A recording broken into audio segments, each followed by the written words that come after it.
नमस्कार, आप देख रहे हैं आज तक। आपके साथ मैं हूं सईद अंसारी। स्वागत है आपका। आज हम बात करेंगे कोरोना कर्फ्यू में ढील और क्या इस ढील के लिए हम तैयार हैं। इसमें अब कोई संदेह नहीं कि कोरोना की दूसरी लहर थम चुकी है। कोरोना का ग्राफ लगातार गिर रहा है और इसे देखते हुए दिल्ली से लेकर महाराष्ट्र और उत्तर प्रदेश से लेकर मध्य प्रदेश तक में छूट देने का प्लान तैयार है। लेकिन आईआईटी दिल्ली की रिपोर्ट ने चिंता बढ़ा दी है। इस रिपोर्ट ने तीसरी लहर के लिए तैयार रहने को कहा है। अब ऐसे में सवाल यह है कि क्या हमारा देश तैयार है। राज्यों ने तीसरी लहर से निपटने के लिए अस्पतालों को तैयार किया है, देश को तैयार किया है।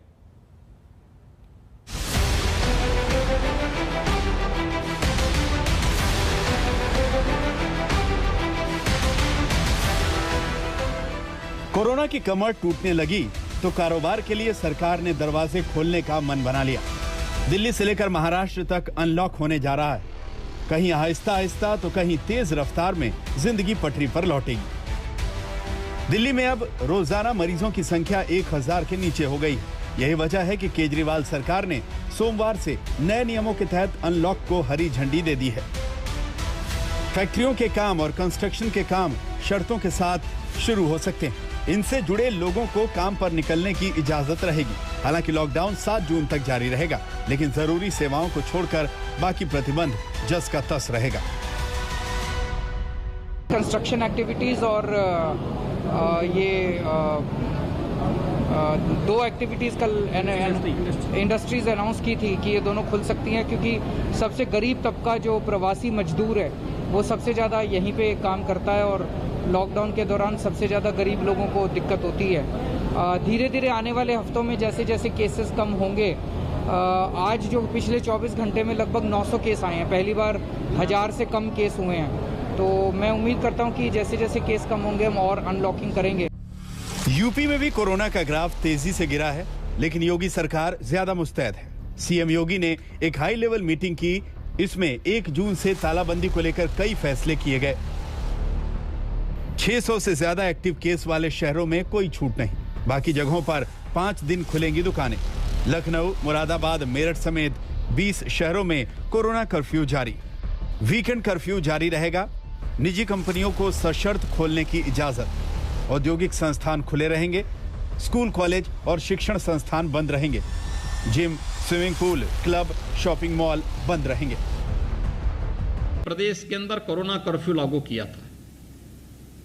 एक कोरोना कर्फ्यू जिसमें औद्योगिक गतिविधियां चल रही थी, खेतीबाड़ी के काम चल रहे थे, सब्जी मंडी, फल मंडी संचालित हो रही थी, चिकित्सालय चल रहे थे, आवश्यक और इमरजेंसी सेवाएं सभी प्रकार की चल रही थी। परिवहन निगम की बस प्रदेश के अंदर चल रही थी, ट्रेन देश के अंदर चल रही थी, वायु सेवा देश के अंदर चल रही थी। इसमें हमने कोरोना कर्फ्यू लागू किया। भीड़ भाड़ होने से बचाना, उसकी एक गाइडलाइन जारी की गई थी। कोरोना की दूसरी लहर से सबसे ज्यादा महाराष्ट्र प्रभावित हुआ, लेकिन वहां भी हालात काफी हद तक काबू में हैं। कोरोना के गिरते ग्राफ को देखते हुए उद्धव सरकार 1 जून से कुछ इलाकों में थोड़ी छूट दे सकती है कि करीबन 21 जिले स्टेट एवरेज जो 10% पॉजिटिविटी रेट है उससे ज़्यादा है, और इसीलिए माननीय मुख्यमंत्री जी और सभी लोगों के विचारों से यही तय हुआ है कि लॉकडाउन उठाना मुनासिब नहीं, लॉकडाउन उठाना, पूरी तरह से लॉकडाउन उठाना ठीक नहीं। इसीलिए एक ज़रूर है कि जिन ज़िलों में बहुत ज़्यादा डिक्लाइन है, बहुत ज़्यादा कर्व नीचे आया है, ज़रूर उन ज़िलों में हम शिथिलता देना पसंद करेंगे। कोरोना के स्ट्रेन को लेकर सियासत के बीच एमपी में भी 1 जून से अनलॉक की तैयारी है। 5% से कम संक्रमण वाले शहरों में दुकानें सामान्य तरीके से खोली जा सकेंगी। 5% से ज्यादा संक्रमण वाले शहरों में दुकानें शाम 6 बजे तक ही खुलेंगी, जबकि मनोरंजन स्थल, मॉल, स्कूल, कॉलेज अभी भी बंद रहेंगे। शादी में 20 लोगों की इजाजत है। अंतिम संस्कार में सिर्फ 10 लोग शामिल हो सकते हैं। लेकिन सावधान तो पूरे प्रदेश को रहना है, क्योंकि हमको कोरोना के संक्रमण को रोकना भी है और सामान्य जनजीवन बहाल भी करना है कि गाइडलाइन के हिसाब से वो अपने गांव को, वार्ड को, शहर को, जिले को, ब्लॉक को कोरोना कर्फ्यू से मुक्त करने के लिए कौन कौन से कदम उठाना है, कैसे धीरे धीरे अनलॉक करना है, उसके बारे में फैसला लें। देश के दूसरे राज्य भी छूट दे रहे हैं। राजस्थान में 8 जून तक अनलॉक है। हालांकि कम संक्रमण दर वाले जिलों में 1 जून से कारोबारी गतिविधियों में छूट दी जा सकती है। हिमाचल प्रदेश में लॉकडाउन 31 मई तक बढ़ाया गया है, लेकिन इसके बाद दफ्तरों में 30% कर्मचारियों के साथ खोलने का ऐलान हो चुका है। छत्तीसगढ़ में 31 मई तक लॉकडाउन प्रभावी है, लेकिन रायपुर, बिलासपुर समेत 8% से कम संक्रमण वाले 9 जिलों में ढील दी जा सकती है। हरियाणा में 31 मई तक लॉकडाउन है, लेकिन दुकानें दिन भर खोलने जैसी कई छूट का ऐलान किया गया है।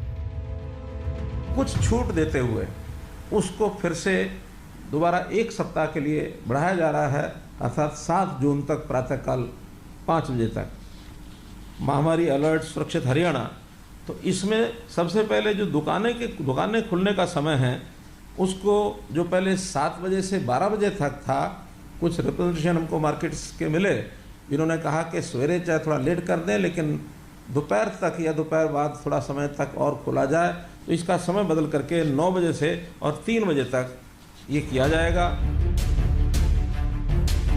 इतना ही नहीं, दूसरे राज्यों में भी तालाबंदी से निकलने का मन बना लिया है, लेकिन इस बीच आईआईटी दिल्ली की रिपोर्ट ने सकते में डाल दिया है। आईआईटी दिल्ली ने अपनी रिपोर्ट में तीसरी लहर को लेकर 3 स्थितियों की संभावना जताई है। पहली स्थिति, दूसरी लहर जैसा खतरा, यानी रोजाना करीब 5600 मरीजों को अस्पताल में दाखिले की जरूरत पड़ेगी। सक्रिय मरीजों की संख्या करीब 28,000। दूसरी स्थिति, दूसरी लहर से 30% ज्यादा खतरा, यानी रोजाना करीब 7,300 मरीजों को अस्पताल में दाखिले की जरूरत पड़ेगी। सक्रिय मरीजों की संख्या करीब 36,000। तीसरी स्थिति, दूसरी लहर से 60% ज्यादा खतरा, यानी रोज 9,000 से ज्यादा मरीजों को अस्पताल में दाखिले की जरूरत पड़ेगी। सक्रिय मरीजों की संख्या करीब 45,000। अब ऐसे में दहशत की लकीरें लंबी हो गई हैं। जब दूसरी लहर आई थी तो ना ऑक्सीजन मिल पा रहा था, ना ही बेड। रेमडेसिविर से लेकर तमाम दवाइयों की कालाबाजारी चरम पर पहुंच गई थी। तब सवाल उठता है कि तीसरी लहर आने पर क्या होगा? क्या राज्य सरकारें इससे निपटने के लिए पूरी तरह तैयार हैं, या फिर दूसरी लहर में जिस तरह बहानेबाजी की गई वैसी ही बहानेबाजी का प्लॉट अब भी तैयार करने में सरकारें जुटी हैं? दिल्ली से सुशांत मेहरा, पंकज जैन, स्नेहा मोरदानी, लखनऊ से कुमार अभिषेक, भोपाल से रवीश पाल सिंह के साथ आज तक ब्यूरो। कोरोना की दूसरी लहर ने पूरे देश को परेशान किया हुआ था, लेकिन राहत की बात यह है कि पिछले 24 घंटों में 1,60,000 केसेस आए हैं। मौतों का आंकड़ा बहुत कम तो नहीं हुआ है, लेकिन 4,000 से नीचे गया है। मतलब यह हुआ कि कोरोना के केसेस लगातार कम हो रहे हैं और 1 जून से हमारे देश में विभिन्न राज्य सरकारें अनलॉक की प्रक्रिया को शुरू करने वाली हैं, यानी कि जो प्रतिबंध लगे हुए हैं, जो कोरोना कर्फ्यू लगा हुआ है, जो लॉकडाउन है, उसमें छूट धीरे धीरे दी जा रही है। 3 प्रदेशों के बड़े मंत्री इस वक्त हमारे साथ मौजूद हैं। विश्वास सारंग जी, प्रताप सिंह जी, बन्ना गुप्ता जी, नमस्कार आप तीनों को। विश्वास जी, आज लड़ाई झगड़ा तो नहीं ही है, क्योंकि आज मध्य प्रदेश की जनता सिर्फ आपसे ये सुनना चाहती है, प्रताप सिंह जी और बन्ना गुप्ता जी से ये सुनना चाहती है कि उनका कारोबार कब पटरी पर आएगा, वो कब घरों से बाहर निकल पाएंगे, उनके बच्चे कब खुली हवा में सांस ले पाएंगे, बुजुर्ग थोड़ा सा घर के बाहर टहल पाएंगे, निकल पाएंगे। मध्य प्रदेश की सर विश्वास जी, हम आपके द्वारा मध्य प्रदेश की जनता को इस समय ये जानकारी देना चाहते हैं कि 1 जून से परसों से क्या क्या खुल जाएगा, क्या क्या आपके मुख्यमंत्री शिवराज सिंह चौहान ने प्रतिबंधों में ढील देने का फैसला किया है। विश्वास जी। सईद भाई, पहले तो मैं ये बताना चाहता हूं कि मध्य प्रदेश में हमने इस कोरोना की सेकेंड वेव में प्रदेश स्तर पर किसी भी तरह लॉकडाउन लगाने का निर्णय नहीं लिया। वैसे भी हमने मध्य प्रदेश में पूर्ण लॉकडाउन नहीं लगाया, टोटल लॉकडाउन नहीं लगाया। मध्य प्रदेश में विभिन्न जिलों में कोरोना कर्फ्यू, जनता कर्फ्यू लगा है और इसका सीधा सीधा कंसेप्ट है कि जनता का अनुशासन जनता के द्वारा, और इसीलिए हमने प्रत्येक जिले में हमारा क्राइसिस मैनेजमेंट ग्रुप बनाया है, जिसमें उस शहर में रहने वाले जनप्रतिनिधि, सामाजिक राजनीतिक दल के कार्यकर्ता और हमारा प्रशासकीय अमला, व्यवसायी संगठन के लोग, और ये बैठकर उन्होंने डिसाइड किया कि उनके जिले की स्थिति क्या है। काल, समय और परिस्थिति का ध्यान रखते हुए उन्होंने अपने अपने जिलों में लॉकडाउन की जगह कोरोना कर्फ्यू लगाया। और कोरोना कर्फ्यू का मतलब है कि रोज़मर्रा की ज़िंदगी में जो उपयोग आने वाली वस्तुएं हैं उनमें ढील दी गई, जैसे अस्पताल हैं, सब्जी, फल, दूध, डेयरी, इनमें छूट दी गई। और उसके बाद ये सुनिश्चित किया गया कि जनता स्वयं के अनुशासन से, आत्मानुशासन से ये निर्धारित करे कि हम कोरोना की दर को कम करें। और सईद भाई, ये प्रयोग हमारे यहाँ बहुत सफल रहा जी। मैं एक बात और इंगित करना चाहता हूं कि शायद देश में मध्य प्रदेश ही एक ऐसा राज्य रहा जिसमें हमारे माननीय मुख्यमंत्री शिवराज सिंह चौहान जी के नेतृत्व में हमने इस पूरी प्रक्रिया को जन आंदोलन बनाया और जनता को इसमें जोड़ा। हमारा एक प्रदेश का क्राइसिस मैनेजमेंट ग्रुप है, हर जिले में क्राइसिस मैनेजमेंट ग्रुप बना, ब्लॉक में क्राइसिस मैनेजमेंट ग्रुप बना, और इसको हम नीचे शहरों में, वार्ड में और गांव में, गांव तक लेके गए।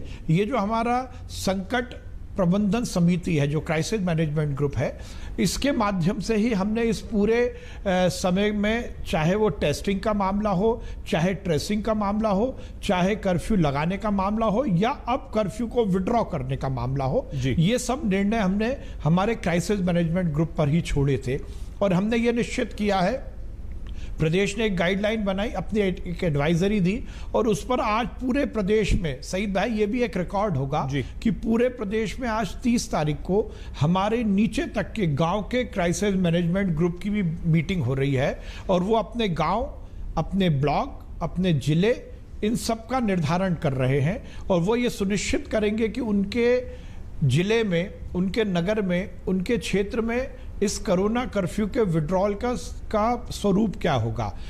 यह निश्चित किया गया है कि संडे को लॉकडाउन रहेगा, संडे को corona curfew as it is रहेगा, रोज रात में 10 बजे से सुबह 6 बजे तक कोरोना कर्फ्यू रहेगा। हमारी जो रोज़मर्रा की आवश्यकताएं, उनमें ढील दी जाएगी।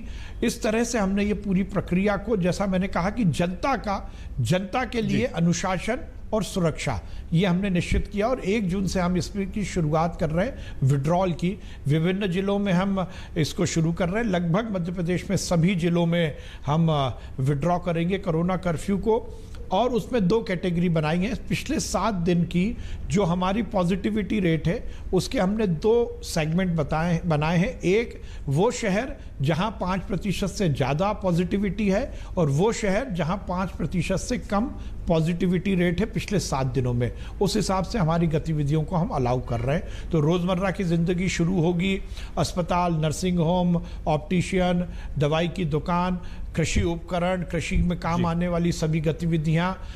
जो 5% से ज़्यादा पॉजिटिविटी वाले हैं, वहाँ पर रेस्टोरेंट में केवल टेक होम की फैसिलिटी रहेगी। जहाँ 5% से कम पॉजिटिविटी है, वहाँ 50% जितनी कैपेसिटी है उससे 50% बैठकर खाने की व्यवस्था की जाएगी।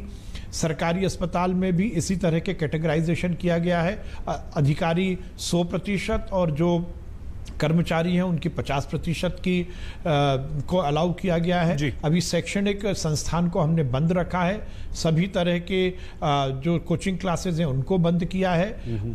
ऑनलाइन क्लासेस चालू रहेंगी। बैंक, इंश्योरेंस कंपनी, इस तरह की जो फाइनेंस से जुड़ी हुई गतिविधियां वो चालू होंगी। IT सेक्टर चालू होगा। पेट्रोल पंप, डीजल पंप, रसोई गैस, जो रोज़मर्रा की ज़िंदगी की चीज़ें हैं वो सब चालू रहेंगी। विश्वास जी, बहुत विस्तार से आपने जानकारी दी है, लेकिन हम यहाँ पर प्रताप सिंह जी और बन्ना गुप्ता जी से एक रिएक्शन लेने के बाद दोबारा आपके पास आएंगे। और ये आप प्लीज़ हमें ज़रूर बताइएगा कि वो रोज़ कुआं खोदने और पानी पीने वाला व्यक्ति, छोटे मोटे काम करने वाला, सब्जी वाला है, कुछ छोटे काम करता है, ठेला लगाता है, पटरियों पर बैठता है, मैकेनिक है, कारपेंटर है, उसके लिए आपने क्या इंतज़ाम किए हैं? क्योंकि एक रिएक्शन ले लें प्रताप जी और बन्ना जी से, उसके बाद आपके पास आते हैं। बन्ना गुप्ता जी, जिस तरह से विश्वास सारंग जी ने बताया कि वो क्या क्या करने जा रहे हैं, आपका राज्य किस तरह से 1 जून से अनलॉक की प्रक्रिया को शुरू करने जा रहा है, क्या क्या आप खोल रहे हैं, और आपको किस तरह की आशा है कि अब अगर आप ये अनलॉक करेंगे तो उसके बाद केसेस नहीं बढ़ेंगे, और ये अनलॉक आपके लिए बन्ना गुप्ता जी कितना आवश्यक है? देखिए, जहां एक तरफ अनलॉक आवश्यक है, इस बात से इनकार नहीं किया जा सकता है, और कोई भी व्यवस्था सरकार किसी भी संस्था को या समाज की गतिविधियों को बंद करने में कोई भी चुनी हुई सरकार विश्वास नहीं करती है। जी। तो कुछ मजबूरियां होती हैं, कुछ परेशानियां होती हैं, और चूंकि हम दूध से कहा जाता है कि दूध का जला हुआ छाछ भी फूक फूक के पीता है। जी। हमको निश्चित तौर पर जो ये वैश्विक संकट आया है दूसरे चरण का, ये काफी हानिकारक रहा है और काफी हम लोगों के लिए एक प्रश्न खड़ा करने वाला रहा है। और कहीं भी यदि हम थोड़ी सी भी यदि चूक करेंगे, और हमने जिस चक्र को तोड़ने में आंशिक सफलता पाई है, मैं ये कहूंगा आंशिक सफलता जी, और ये आंशिक सफलता उस चक्र को तोड़ने में ये लॉकडाउन वगैरह एक कारगर कदम हुआ है।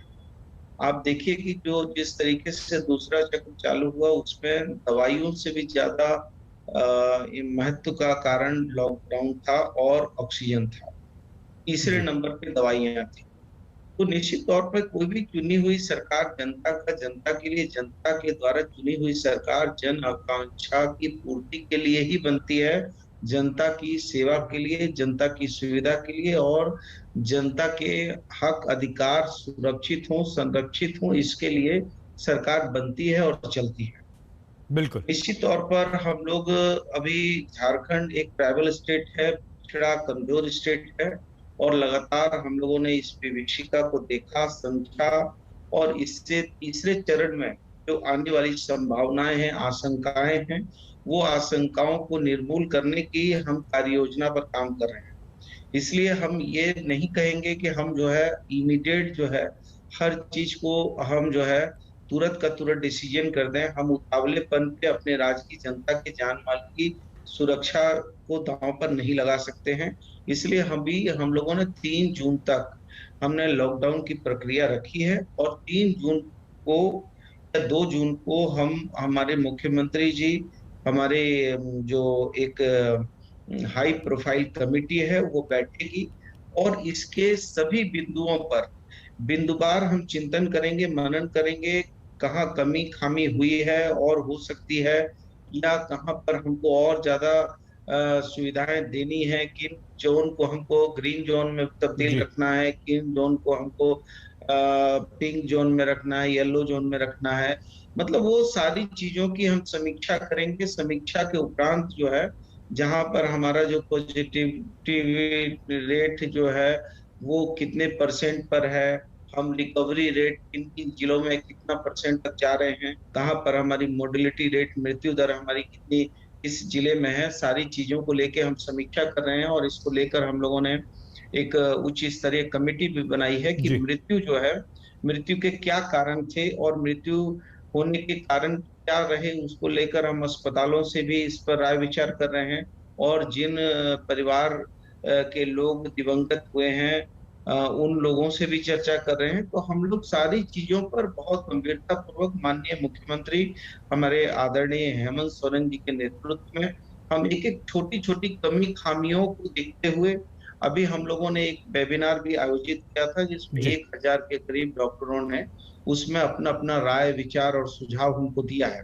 तो हम ऐसी परिस्थिति में हम सारी चीजों के अवलोकन मूल्यांकन करने के उपरांत हम निश्चित तौर पर, ये गरीब स्टेट है और यहाँ से ही प्रवासी भाई जाते हैं, लेकिन जो प्रवासी भाई हमारे यहाँ राज्य में लौटे हैं, हम उन लोगों को जो माइल्ड है या एसिम्टोमेटिक है, उनको भी हम लोगों ने अलग अलग जो है आइसोलेट किया है।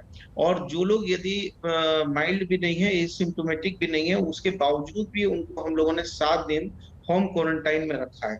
और लगातार हम जो है इसको लेकर चलंत वैक्सीनेशन करने के लिए चलंत मोबाइल लगा रहे हैं, चालू कर रहे हैं। इसी के साथ ग्रामीण क्षेत्रों में जो एक अविश्वास का माहौल है, वहां पर मुखिया है, मानकी मुंडा है, सरपंच है, वहाँ पंचायत परिषद के लोग हैं या गांव के कुछ संभ्रांत लोग हैं, सभी लोगों से चर्चा परिचर्चा करके हम लोग ये व्यवस्थित करने में लगे हैं कि जो तीसरा चक्र होगा, भगवान न करे कि तीसरा चक्र आए, लेकिन हम लोग निश्चित तौर पर वो कहते हैं डर से तब तक डरना चाहिए जब तक डर सामने ना आए, और जब डर सामने आएगा हम डट के मुकाबला करेंगे। इसलिए हम अभी भी भयभीत हैं, सशंकित हैं, और हम अपने राज्य की जनता के जान माल की सुरक्षा को लेकर वचनबद्ध हैं। इसलिए हम कोई भी उतावलेपन पे कोई ऐसा काम नहीं करेंगे जिस काम से हमको फिर से जो है ये चक्र और ये जो है विभीषिका का सामना करना पड़े। तो हम बहुत ही गंभीरता पूर्वक सारी चीजों के अवलोकन, मूल्यांकन, और माननीय मुख्यमंत्री जी और सारे इवन माननीय मुख्यमंत्री जी ने पहला ये राज्य होगा जिसमें मुख्यमंत्री जी ने सारे प्रतिनिधि, चाहे वो MP हो, MLA हो, और चाहे किसी पार्टी के हो, 1 to 1 सारे लोगों से चर्चा की हमने और हमारे मुख्यमंत्री जी ने, और उनके व्यू लिए, क्योंकि हमारा ये मानना है कि ये दलगत भावना से उठकर हमको इस राज्य को इस मुक्ति से काम करना है। बन्ना जी, आपने भी विस्तार से जानकारी दी और आपने जिस ईमानदारी से ये स्वीकार किया कि हम डरे हुए हैं और अभी हम बहुत ज़्यादा बेफिक्र नहीं हो सकते, हम चिंतित हैं, लेकिन क्या 3 तारीख से बन्ना जी आप कुछ छूट देने जा रहे हैं? वही जो विश्वास जी से हमने पूछा था कि वो व्यक्ति राज्य का जो रोज़ कुआं खोदता है, पानी पीता है, रोज़ कमाता है बेचारा, शाम को कुछ पैसे घर लेकर जाता है जब उसके घर का चूल्हा जलता है, उसके लिए बन्ना जी आप क्या कर रहे हैं? क्योंकि प्रताप जी से हम एक रिएक्शन ले लें, उसके बाद विश्वास जी और आपके पास आएंगे, और राघव चड्ढा जी भी जुड़ चुके हैं। स्वागत राघव जी आपका भी। प्रताप सिंह जी, पहली लहर में आपका प्रदेश बुरी तरह से प्रभावित था, उसके बाद जिस तरह से आपने काबू पाया, आपकी तारीफ भी उसमें हुई, दूसरी लहर में भी आपने काम किया। क्या आप राजस्थान में प्रतिबंधों में ढील का ऐलान करने जा रहे हैं, और अगर हाँ तो वो क्या होगा सर? देखिए अंसारी जी, आप इस बात को अच्छी तरह से जानते हैं कि खुद मुख्यमंत्री अशोक गहलोत राजस्थान में कोरोना मैनेजमेंट को लेकर रोज VC लेते हैं। वो खुद कोरोना पॉजिटिव हो गए थे, तब मैंने कहा कि ये बहुत बड़ी बात है कि रोल मॉडल के रूप में कोरोना पॉजिटिव होने के बाद भी वो खुद रोज प्रेस के सामने आकर पूरा VC लेकर कोरोना मैनेजमेंट का काम करते रहे, और इससे एक लोगों को बहुत बड़ी ताकत मिली कि यदि मैं कोरोना पॉजिटिव हूँ, चीफ मिनिस्टर भी कोरोना पॉजिटिव, और वो अपना काम करते रहते हैं, तो बहुत बड़ी बात है। मैं हमेशा लोगों से कहता हूँ आधी लड़ाई मन से जीती जाती है, और मन मजबूत है तो हम आसानी से इस बीमारी को हरा सकते हैं। जी। बीमारी जबरदस्त आई, लहर जबरदस्त थी, और इस समाज में 2 तरह के लोग हैं।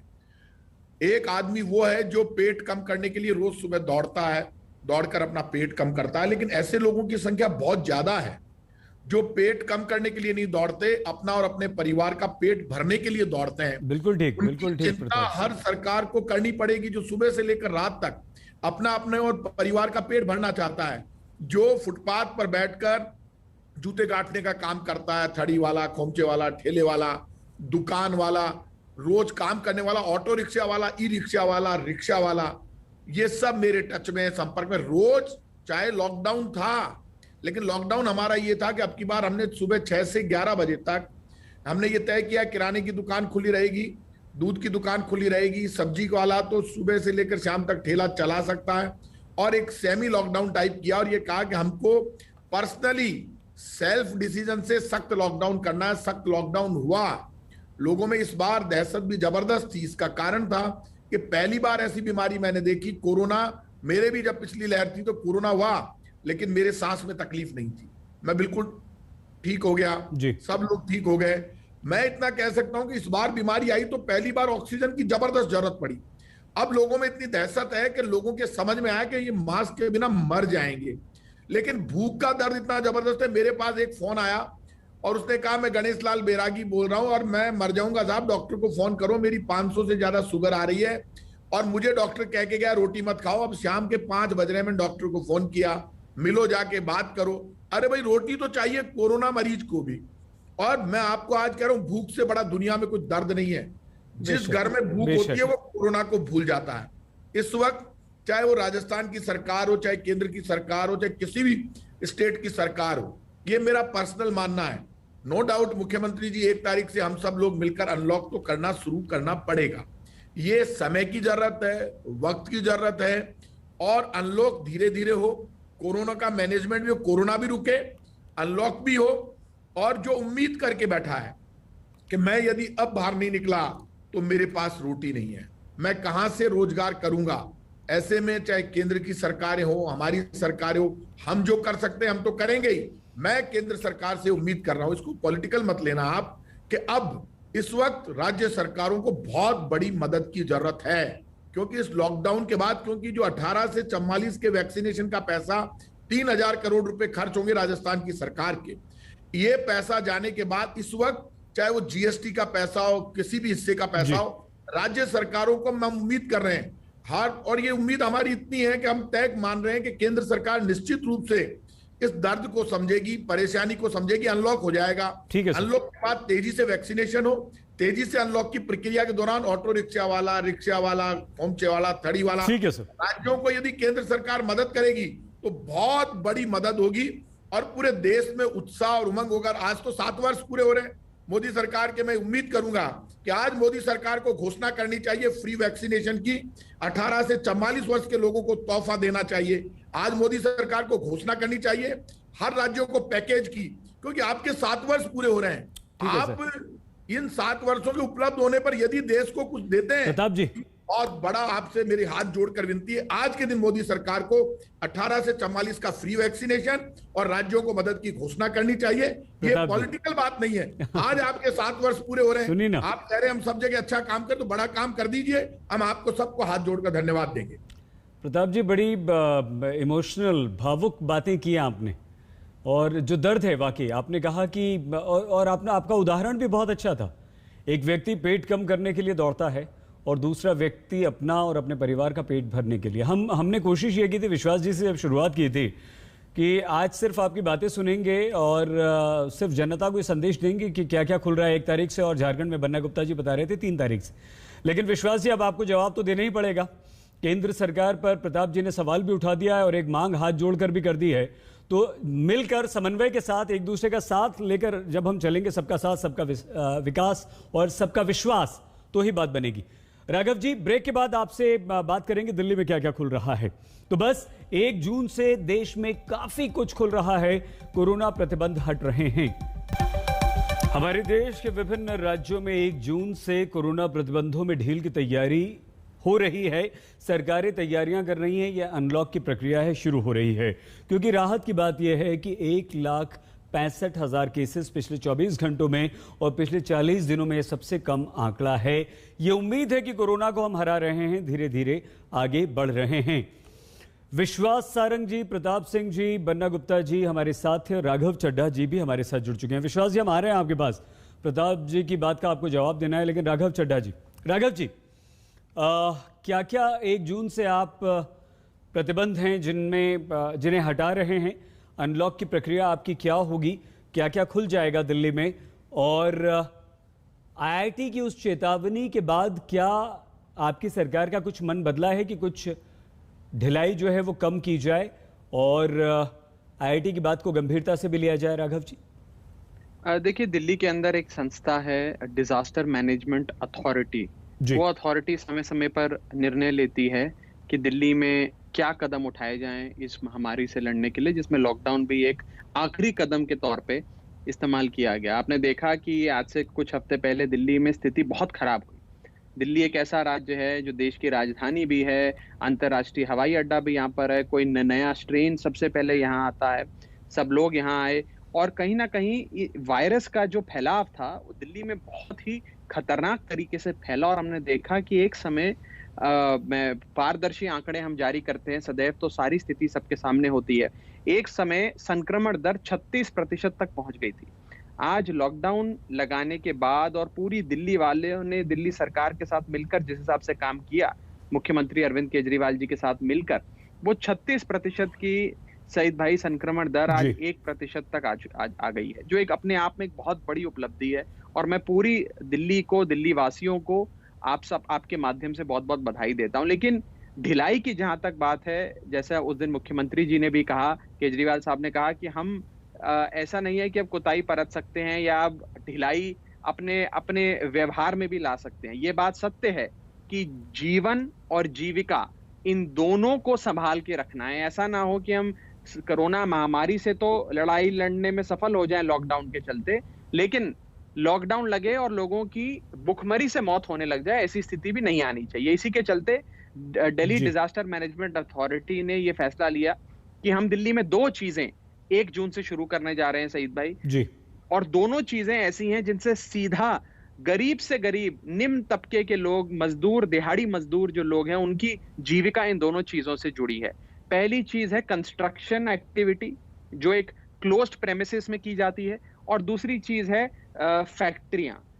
इन दोनों चीजों में जहां बहुत लेबर, दिहाड़ी मजदूर काम करता है, इन दोनों को सबसे पहले अनुमति दी गई है। अनुमति भी ऐसी दी गई है कि आपको 3-4 चीजें हैं जिनका पालन करना है। आपका कोविड अप्रोप्रिएट बिहेवियर होना चाहिए, फैक्ट्रियों के बाहर, हर यूनिट के बाहर सैनिटाइजेशन की फैसिलिटी होनी चाहिए, और केवल वही लोग फैक्ट्री के अंदर या कंस्ट्रक्शन साइट के अंदर काम कर सकते हैं जिनमें किसी प्रकार के कोई कोरोना के लक्षण नहीं है। तो ये तो बात रही जो अनलॉकिंग करी है, लेकिन जो अनलॉकिंग का जो पूरा प्रोसीजर है जो आने वाले समय में हम अपनाने जा रहे हैं माननीय मुख्यमंत्री अरविंद केजरीवाल जी की अगुवाई में, वो एक बहुत ही चरणबद्ध तरीके का रहेगा। ऐसा नहीं कि एक दिन हम सुबह उठकर सब कुछ खोल दें, और जो घोर तपस्या कर हम सब ने बीते 1-1.5 महीने में हासिल किया है, संक्रमण दर को इतना कम किया है, वो एक दिन में सब हमसे छूट जाए, तहस नहस हो जाए। ऐसा नहीं होना चाहिए। इसीलिए बहुत सोच समझ के, फूक के कदम रखने की जरूरत है, और धीरे धीरे हम सारी चीजें खोलेंगे। एक मत ये भी था जो लगातार आ भी रहा है सामने कि बाजार या ऑफिसेज थोड़े खोल देने चाहिए थे। कई दुकानदारों ने हमसे संपर्क किया, और हमने ये बात उपराज्यपाल साहब के सामने भी रखी भी कि एक सोच समझकर हम ये फैसला लेकर दुकानदारों को भी राहत दे सकते हैं, दुकानें थोड़ी खोल सकते हैं। लेकिन माननीय उपराज्यपाल साहब का थोड़ा विचार इसमें अलग था, उन्होंने कहा नहीं अभी नहीं। तो जो फैसला लिया वो लिया गया। मुझे पूरा विश्वास है कि आने वाले समय में दुकानदारों को भी राहत दिल्ली सरकार देने जा रही है, हमारा मन है, माननीय मुख्यमंत्री जी का ये मत भी है। और मैं बस इतना ही कहना चाहूंगा कि इस पूरे दौड़ में, इस पूरी परिश्रम में जो बीते कुछ दिनों में हमने किया, हमने कई अपने लोगों को खोया है सईद भाई, और पूरे देश ने खोया है। लेकिन इस पूरी चुनौतीपूर्ण समय में केजरीवाल सरकार ने जो काम किया, एक मॉडल रखा जिसमें केंद्र सरकार का भी सहयोग मिला, अन्य लोगों का सहयोग मिला, सबका सहयोग मिला, सबने मिलकर इस लड़ाई को लड़ा है। और एक बहुत अनोखा मॉडल हम सबने जनता के सामने रखा कि 36% से 1% दर 36 दिनों के भीतर लाई जा सकती है अगर सब लोग तपस्या मिलकर करें। और आखिरी चीज बस ये कहना चाहूंगा, एकमात्र औजार, एकमात्र वेपन हमारे पास है सईद भाई इस महामारी से लड़ने का। लॉकडाउन वो वेपन नहीं है, बार बार लॉकडाउन नहीं लगाया जा सकता। नहीं तो लोगों की चेन ब्रेक करने के चलते हम लोगों की कमर ब्रेक कर देंगे, will break the backs of the people in the process. इसीलिए एकमात्र जो चीज हमारे पास है वो है वैक्सीनेशन। अगर वैक्सीनेशन सही समय पर सही तरीके से हुआ जाए तो लोगों की जानें बच सकती हैं। और इसीलिए मेरा हाथ जोड़कर केंद्र सरकार से विनती रहेगी, और मैं कोई राजनीति नहीं कर रहा, एक देश का नागरिक होने के नाते, आम आदमी पार्टी का विधायक होने के नाते, अरविंद केजरीवाल सरकार का प्रतिनिधि होने के नाते कहना चाहूंगा कि वैक्सीन की पर्याप्त मात्रा में डोजेज दिल्ली को उपलब्ध कराएं, ताकि हमने जो संकल्प लिया है, मुख्यमंत्री साहब ने जो संकल्प लिया है कि 90 दिनों में हम हर दिल्ली वाले को ये सुरक्षा कवच पहना देंगे, उस केजरीवाल सरकार के इस प्रण को, इस संकल्प को आप भी हमारे साथ अगर सहयोग करेंगे तो हम अवश्य पूरा कर पाएंगे। मैं बस यही सहयोग की उम्मीद करता हूं। बहुत बढ़िया राघव जी, आज बड़ी आप थोड़ा सा देरी से हमसे जुड़े, लेकिन बन्ना जी ने और प्रताप जी ने बड़ी इमोशनल बातें की, जिसकी शुरुआत, जिस भावुकता का परिचय देते हुए अपना पक्ष रखना शुरू किया था विश्वास सारंग जी ने, राघव जी। लेकिन प्रताप जी ने भी हाथ जोड़कर वही विनती कर ली जो विनती आपने की है, और उसका जवाब देने के लिए विश्वास जी यहाँ पर हैं ही। बन्ना गुप्ता जी लगातार ये कहते रहे कि हम गरीब राज्य हैं, लेकिन बन्ना जी आप लगातार नेशनल टेलीविजन पर आकर अपने राज्य का पक्ष रखते रहे हैं, और कदम से कदम मिलाकर आप आगे बढ़ रहे हैं, और बहुत दृढ़ता के साथ आप हर फैसला ले रहे हैं बन्ना जी। ये बहुत अच्छी बात है विश्वास जी। ये तो सच्चाई है कि आज कोई आप पर आरोप नहीं लगा रहा है, लेकिन ये जो हाथ जोड़कर विनती हो रही है, आपको लगता है कि कहीं ना कहीं ये दिल से निकली हुई बात है, और इसे उतने ही सम्मान के साथ ग्रहण करते हुए केंद्र को आगे आना चाहिए, या आपको लगता है कि उपराज्यपाल का बहाना और वैक्सीनेशन की बात प्रताप सिंह जी ने कहकर कि 18 साल से नीचे भी शुरू करके, कहीं ना कहीं 18 से 44 साल तक के शुरू करके, कहीं ना कहीं केंद्र सरकार पर यह निशाना साध रहे हैं कि हम तो राज्य तो ठीक कर रहे हैं भाई, लेकिन आपका सहयोग विश्वास ही हमें नहीं मिल पा रहा है। सईद भाई, पहले मैं जो आपने कहा था कि जो रोज कमाते हैं, हाँ, प्लीज वो बहुत जरूरी है, क्योंकि उनको एक पता भी चल जाए कि मध्य प्रदेश में आप क्या क्या बोलने जा रहे हैं। सारंग जी, सॉरी जी, जी, तो इसलिए मैं ये कहना चाहता हूं कि हमने उद्योग को पूरी तरह से खोला है। उद्योग में काम करने वाले लेबर को हमने पूरी लिबर्टी दी है। हमने ये सुनिश्चित किया है कि हमारे यहाँ जो भी चाहे मोची हों या रोज के कमाने वाले लोग हों, उनको पूरी तरह से हम रोजगार से पुनः जोड़ें। जो भी उद्योग में कच्चा माल है, जो भी रॉ मटेरियल है, उसकी आपूर्ति, उसके परिवहन को पूरी तरह से छूट दी गई है। छोटे जो भी हमारे रोज़मर्रा की ज़िंदगी में काम करने वाले लोग हैं, उनको हमने पूरी तरह से व्यवस्था की है। और इसमें हमने एक चीज़ और ऐड की है जी, क्योंकि आपको याद होगा कि 2020 में नरेंद्र मोदी जी की सरकार ने इस देश में ऐतिहासिक फैसला लिया था और स्ट्रीट वेंडर्स जो हैं उनको सहारा दिया था और उनको 10-10 हज़ार रुपए का लोन दिया था। बिल्कुल, हमारी राज्य की सरकार ने भी लगातार उस पर काम किया। अब आपने कहा कि आरोप नहीं लगाना, पर बड़ी ही संजीदगी के साथ में अक्सर कहता हूं कि प्रताप जी और राघव चंद्रा जी को आप कितनी भी पॉजिटिव बात करोगे, वो एंड जो है वो नेगेटिव बात से ही करेंगे। वो सीधे सीधे शोले के अमिताभ बच्चन बन जाएंगे कि मौसी लड़की अच्छी तो है पर ये दिक्कत जरूर है। मौसी के साथ वो इसी तरह की बातें करते हैं। तो इसलिए मैं इस पर राजनीति नहीं करना चाहता। मुझे बड़ा अफसोस होता है कि आपने पूरी कोशिश की कि ये पॉजिटिव नोट पर जाए। अब बहुत अजीब सी बात है, राघव चंद्रा जी, मैंने कहीं पेपर में पढ़ा था कि वो सीए हैं, बड़े पढ़े लिखे हैं। अब वो ये कह रहे हैं कि बहुत ही बड़ा काम किया। भगवान है केजरीवाल जी, भगवान है केजरीवाल जी जिन्होंने उद्योग खोल दिए, पर दुकानें खोलने का आज्ञा हमें राज्यपाल जी ने नहीं दी। अरे आप उद्योग खोल रहे हो, वो खोलने का आदेश आपको राज्यपाल जी ने नहीं दिया। जो कर रहे हो वो आप कर रहे हो, जो रुक रहा है वो राज्यपाल जी कर रहे हैं। ऐसे कैसे चलेगा सईद भाई? हम यहाँ पर बैठते हैं तो कुछ ना कुछ हम पढ़े लिखे जैसी बात करें। मुझे बड़ा आश्चर्य होता है, उद्योग खुल रहे हैं तो वो केजरीवाल को श्रेय दे रहे हैं, और दुकानें नहीं खुल रही तो हमने कहा अरे साहब हमने तो हाथ जोड़कर कहा था, राज्यपाल जी उसकी अनुमति नहीं दे रहे। ऐसे नहीं चलता है। अब प्रताप जी कह रहे हैं कि हाथ जोड़कर मैं कह रहा हूं, अरे भैया 45 प्लस तक अभी तक जितना वैक्सीन लगाए वो मोदी जी ने दिया है। हेल्थ वर्कर को मोदी जी ने वैक्सीन लगाया, केंद्र सरकार ने लगाया। फ्रंटलाइन वॉरियर को केंद्र सरकार ने लगाया। 45 साल के ज्यादा लोगों को वो दे रहे हैं, उसका तो कोई धन्यवाद नहीं है। और आप राज्य की सरकार में आए हो, आप सरकार से जीएसटी का एक बड़ा हिस्सा राजस्थान सरकार को जा रहा है, तो क्या वो केवल आपके ऐशो आराम के लिए है?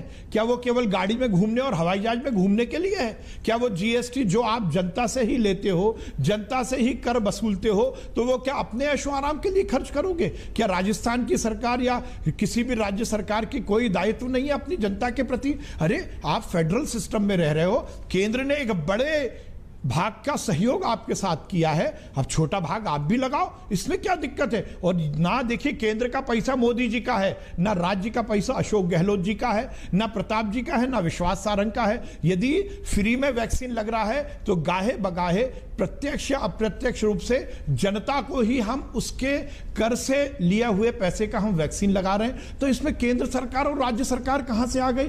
आप क्योंकि कांग्रेस पार्टी से हो, क्योंकि आप आदमी पार्टी से हो, तो आपको अपनी पार्टी में अपनी इज्जत बढ़ानी है। इसलिए एक अच्छे और सकारात्मक जो डिस्कशन चल रहा है उसमें आप राजनीति लाओगे और कहोगे मैं हाथ जोड़ रहा हूं। मैं हाथ जोड़कर प्रताप जी से और राघव जी से कहूंगा कि कृपया करके महामारी में, इस आपदा में अवसर मत ढूंढिए राजनीति के, बिल्कुल मत ढूंढिए। जो लोग की जिनकी मृत्यु हुई है उनका उपहास मत उड़ाइए। महामारी में हम सब एक देश। ठीक है विश्वास जी, महात्मा की तरफ बोल रहे हैं। विश्वास जी अब बातें होती है, अब बातें होती है। विश्वास जी आपने सारे जवाब भी, कमलनाथ जी कहते हैं सारे जवाब भी दे दिए। विश्वास जी एक सेकंड आ रहे हैं, बन्ना जी, विश्वास जी आपने सारे जवाब भी दे दिए और आश्चर्य होता, आपने सारे जवाब भी दे दिए और रेशम पे लपेट कर पत्थर भी उछाल दिए प्रताप जी और राघव जी की। मेरा जी खत्म कीजिए जल्दी से, फिर बन्ना जी के पास जाते हैं। हाँ, सईद भाई मेरा निवेदन है, सईद भाई मेरा निवेदन है, प्लीज सईद भाई मेरा निवेदन, मैं अकेला भारतीय जनता पार्टी का कार्यकर्ता हूं। यहाँ पर 3 लोग मेरे विरोध में बात करने वाले हैं, तो इन तीनों का जितना समय है उतना समय आपको मुझे देना पड़ेगा। आप सक्षम है इसीलिए तो 3 से मुकाबला कर रहे हैं। विश्वास जी 3 से मुकाबला कर रहे हैं आप। सर एक सेकंड आते हैं जल्दी से, देखिए एक रिएक्शन और चाहिए हमें। बन्ना जी कोई कुछ आंकड़े आप देना चाह रहे हैं? हम जरूर समय देंगे, आप बताइएगा। बन्ना जी इनको कहिए कि जरा इनकी बात को हमने शांति से सुना, वो भी हमारी बात को शांति से। हाँ बन्ना जी आइए प्लीज। शहीद भाई, पहली बात तो मैं ये कहूंगा कि अभी हमारे बड़े भाई विश्वास सारंग जी ने एक बात कही कि आपदा को अवसर मत बनाइए। मुझे लगता है इनको पार्टी से निकाल देंगे मोदी जी, क्योंकि मोदी जी ने कहा है आपदा को अवसर में बनाइए और अवसर को उत्सव में बनाइए। और दूसरी बात हम ये कहेंगे राजनीति का अवसर, प्रधानमंत्री जी ने कहा, अब आप बोलने दीजिए, आप सुनिए, मैंने ये कहा है कि राजनीति, आपदा को राजनीति का अवसर मत बनाइए, लाशों पर राजनीति मत करिए, मृत्यु पर राजनीति मत करिए। हाँ ठीक है, विश्वास जी, सारंग जी एक सेकंड प्लीज। ये कहती थी, हाँ बन्ना जी की बात सुन ले, विश्वास जी आएंगे आपके पास दोबारा, आएंगे सर, आएंगे प्लीज। एक निशान, एक संविधान, एक देश, कश्मीर से कन्याकुमारी तक एक विधान की बात करने वाली बीजेपी ने 3 टैरिफ में वैक्सीन का भी निर्धारण कर दिया, केंद्र के लिए 150, राज्य के लिए 300 और 400। मैं दूसरा सवाल ये पूछता हूँ कि 35,000 करोड़ रुपया इन लोगों ने कोविड-19 के वैक्सीन के लिए जो एलोकेट किया था, वो पैसा का इस्तेमाल ये क्यों नहीं राजहित में, देश हित में कर रहे हैं? तीसरा सवाल मैं पूछता हूं कि इन्होंने क्यों 6.5 करोड़ वैक्सीन को विदेश में भेज दिया, इसका जवाब दीजिए। चौथी बात मैं इनसे पूछता हूं कि आप ये कह रहे हैं कि साहब हम जो है मोदी जी ने उपकार किया। अरे मोदी जी देश के प्रधानमंत्री हैं सारंग साहब, हम उनका आदर करते हैं, लेकिन उनको ब्रह्मा विष्णु महेश मत बनाइए। वो देश के भगवान नहीं है। ये देश जो है ये लोकतंत्र है, और लोकतंत्र में जनता के लिए, जनता के द्वारा चुनी हुई सरकार हमेशा आती रही है, बदलती रही है, और यही इस देश की खूबसूरती है। बन्ना जी समय थोड़ा सा कम है। प्रताप जी आप कुछ कहना चाह रहे हैं? एक रिएक्शन प्रताप जी और फाइनल विश्वास जी आपके पास आएंगे। सर बताइए। एक बात आप मानकर चलिए, मैं आज राजनीति नहीं करना चाहता था। आज जो विश्वास सारंग जी ने बोला मुझे बड़ा दुख हुआ। मैं तो ये उम्मीद कर रहा था कि जिस बीजेपी ने ये नारा दिया था, अब और नहीं पेट्रोल डीजल की मार, अब की बार मोदी सरकार, आपने पेट्रोल डीजल पर जितनी एक्साइज ड्यूटी बढ़ाई है वो तो रिकॉर्ड तोड़ दिया आपने। 30 रुपए से ज्यादा पेट्रोल डीजल पर आप एक्साइज ड्यूटी ले रहे हैं। 100 का आंकड़ा पार कर गए। लाखों करोड़ रुपया पेट्रोल डीजल गैस से इकट्ठा कर लिया। गैस की सब्सिडी खत्म हो गई। आप महंगाई के मुद्दे पर 7 वर्ष में कभी बोले नहीं। आप ये चाहते थे कि हम महंगाई खत्म कर देंगे, 15 लाख अच्छे दिन लेकर आएंगे। ना तो 15 लाख मिले, ना अच्छे दिन आए। यदि 7 वर्षों के बाद यदि मैं ये कह रहा हूं कि फ्री वैक्सीन दे दीजिए, 35,000 करोड़ रुपया आपने अलॉट किया वैक्सीनेशन के लिए। ठीक है प्रताप जी आपके 2 सवाल हो गए यहाँ पे। वैक्सीनेशन तो उठाई था, लेकिन महंगाई भी आपने कर दी। लेकिन प्रताप जी अगर पेट्रोल 100 के पार पहुंचा है तो उसमें आपका वैट भी तो है, आपकी सरकार ने भी तो उस पर टैक्स लगाया है। राघव जी क्या आप राजनीति नहीं करते हैं? जो काम हो गया उसकी अच्छाई अपने सर, और जो नहीं हुआ उसका ठीकरा उपराज्यपाल के सर फोड़ देते हैं। मैंने तो सबसे पहले जब कहा कि दिल्ली में कोरोना महामारी पे हमने काबू पाया, तो उसमें मैंने तो केंद्र सरकार का भी धन्यवाद दिया, माननीय प्रधानमंत्री जी का भी धन्यवाद दिया। देखिए, कोई सकारात्मक सुझाव देना या सरकार की नीति में संशोधन की मांग करना राजनीति नहीं होता है। और राजनीति होता क्या है? राज्य की नीति ही तो राजनीति है। राज्य की नीति पे ही तो चर्चा कर रहे हैं। ठीक है अगर अब हमारे दिल में ये दर्द है, सुन लीजिए एक मिनट में सबसे एंड जल्दी से हाँ, अगर हमारे इसीलिए समय कम मिला आपको कि 6.5 करोड़ डोजेज इन्होंने एक्सपोर्ट कर दी वैक्सीन की, तो वो दर्द हम अपने ही साथी से बताइए विश्वास जी, क्यों की एक्सपोर्ट, क्यों महंगाई पर कुछ नहीं कहते, क्यों सबका साथ सबका विश्वास खत्म हो रहा है? सही भाई, अरे भैया कम, राघव जी समय थोड़ा सा कम है आज समय थोड़ा सा कम है। विश्वास जी जल्दी से आपके पास 1 मिनट है, बस 1 मिनट में तीनों का जवाब दे दीजिए। बन्ना जी का जवाब भी सईद भाई, इनकी ओर से प्रधानमंत्री जी से। हाँ राघव जी आज के लिए क्षमा जी, बताइए विश्वास जी, तीनों का जवाब दे दीजिए। तो ये सईद भाई ये तो स्थापित हो ही गया। राघव जी ने बोल ही दिया कि हम राजनीति करते हैं, और ये मुझे दुख इस बात का है कि ये सच्ची राजनीति करे तो ठीक है, पर हर बात में झूठ बोलना, चाहे वो केजरीवाल जी हो या आम आदमी का कोई भी कार्यकर्ता। मुझे नहीं मालूम कि ये किस नर्सरी में जाकर पढ़ाई कर रहे हैं कि सुबह से शाम तक केवल झूठ, फरेब, ऑक्सीजन तो झूठ, वैक्सीन तो झूठ, केवल और केवल झूठ और फरेब की राजनीति ये ठीक नहीं है। विश्वास जी, महंगाई, प्रताप जी का सवाल। निवेदन करना चाहता हूं प्रताप जी का सवाल। राज्य की सरकार में आप आए हो, जिम्मेदारी लो, लोगों की सेवा करो, स्वास्थ्य के लिए काम करो। केवल रोना रोने से काम नहीं चलेगा, दमदारी के साथ खड़े होइए, जनता को वैक्सीन लगवाइए, राजस्थान की जनता को बचाइए। राजनीति जो है ये सब समझते हैं, जनता भी समझती है और दुनिया भी समझती है।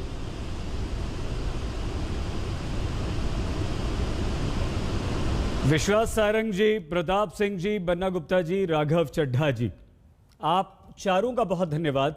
1 जून से अनलॉक की प्रक्रिया हमारे देश में शुरू हो रही है, लेकिन वैक्सीनेशन जब तक पूरा नहीं होगा तब तक हम इस महामारी से, कोरोना से लड़ नहीं पाएंगे। और फिर से एक बार राज्य सरकारें ये कह रही हैं कि केंद्र हमारी मदद करे, लेकिन हम बहुत तेजी से कोरोना को हराने की दिशा में आगे बढ़ रहे हैं। इसमें सरकारों के साथ साथ जनता का भी बहुत महत्वपूर्ण योगदान है, क्योंकि कोरोना कर्फ्यू का उसने पालन किया है। प्लीज अपना बहुत ख्याल रखिएगा। देखते रहिए आज तक।